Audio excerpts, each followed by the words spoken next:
नमस्कार दोस्तों, आपका स्वागत है आपका YouTube चैनल रतुल क्लासेस में। आज का हमारा टॉपिक रहने वाला है हिंदी साहित्य का तीसरा पार्ट, क्योंकि हमने इससे पहले 2 पार्ट हमने कंप्लीट करा चुके हैं। यदि आपने नहीं देखे तो आप पहले उनको देखें।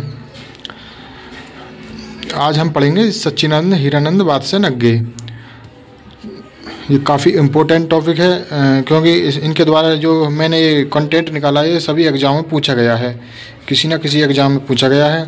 और अलग अलग इसलिए पढ़ा रहे हैं क्योंकि एग्ज़ाम में पूछा जाता है कि निम्न में से कौन सी कहानी है, कौन सा उपन्यास है, तो इसलिए अलग अलग आपको बता रहे हैं हम। इनके जन्म की बात की जाए, जन्म 7 मार्च 1911 कुशीनगर में यूपी में हुआ था और मृत्यु 4 अप्रैल 1987 में नई दिल्ली में हुई थी। यदि इनके द्वारा इनको प्राप्त सम्मान और पुरस्कार के बारे में बात की जाए तो 1964 साहित्य अकादमी पुरस्कार प्रदान किया गया था इनको आंगन के पार द्वार के लिए, और 1978 में ज्ञानपीठ पुरस्कार मिला था इनको कितनी नाव में कितनी वार के लिए। सबसे पहले बात करेंगे हम इनके द्वारा लिखी कविता संग्रह को। भगनदूत है इनके द्वारा कविता संग्रह लिखा हुआ। चिंता है, इत्तेलम है, हरी घास पर क्षण भर, कितनी नावों में कितनी बार, आंगन के पार द्वार, कोठरी की बात, क्योंकि मैं उसे जानता हूँ, पहले मैं सन्नाटा बुनता हूँ, महावृक्ष के नीचे, महावृक्ष के नीचे। इनके द्वारा कविता संग्रह ये हैं। और अब देखेंगे हम कहानियों को। इनके द्वारा लिखी हुई कहानियाँ: विपत्तिका, परंपरा, कोठरी की बात, शरणार्थी, जयदोल। इम्पोर्टेंट कहानियाँ थी ये। और इनके द्वारा लिखे हुए उपन्यास: शेखर ए जीवनी, यह इसके प्रथम भाग को उत्थान कहते हैं और द्वितीय भाग को संघर्ष। इनके द्वारा लिखा हुआ दूसरा उपन्यास है नदी के द्वीप, अपने अपने अजनबी। ये 3 इम्पोर्टेंट उपन्यास हैं इनके द्वारा लिखे हुए। उपन्यास तो काफ़ी हैं, पर जो एग्ज़ाम के लिए पॉइंट ऑफ व्यू से इम्पोर्टेंट है वही आपको पढ़ने हैं, जो पीछे पूछे गए हैं और आगे भी पूछने की उम्मीद है। इनके द्वारा लिखा हुआ नाटक की बात करें तो उत्तर प्रियदर्शी है, और यात्रा वृत्तांत की बात करें तो अरे यायावार रहेगा याद, और दूसरा है एक बूंद सहस उछली। और इनका शिखर ए सागर तक, इनका सच्चिदानंद हीरानंद बादशाह जी का जीवन लिखा हुआ है, जो कि राम कलम राय द्वारा लिखा गया है, जीवन परिचय इनके द्वारा। और इनके द्वारा लिखी हुई आलोचना: त्रिशंकु है, भवंती है, आत्मपेद है और अदतन है। ये अज्ञा जी के द्वारा लिखा या साहित्य है।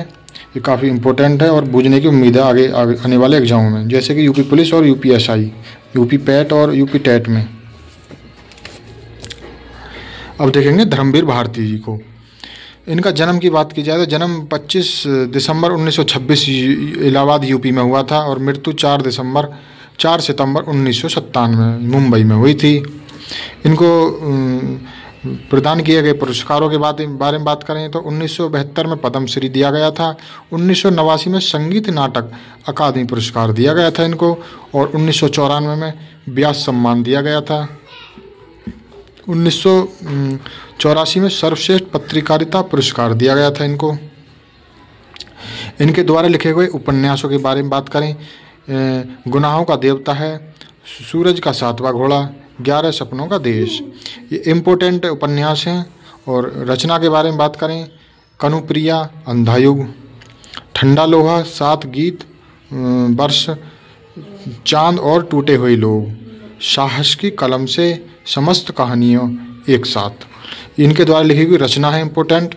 और अब बात करते हैं निबंध के। इन्होंने कौन कौन से निबंध लिखे हैं: ठेले पर हिमालय, कहानी, अनकही कन्ही, कुछ चेहरे कुछ चिंतन, मानव मूल्य और साहित्य। ये इम्पोर्टेंट निबंध हैं इनके द्वारा लिखे हुए।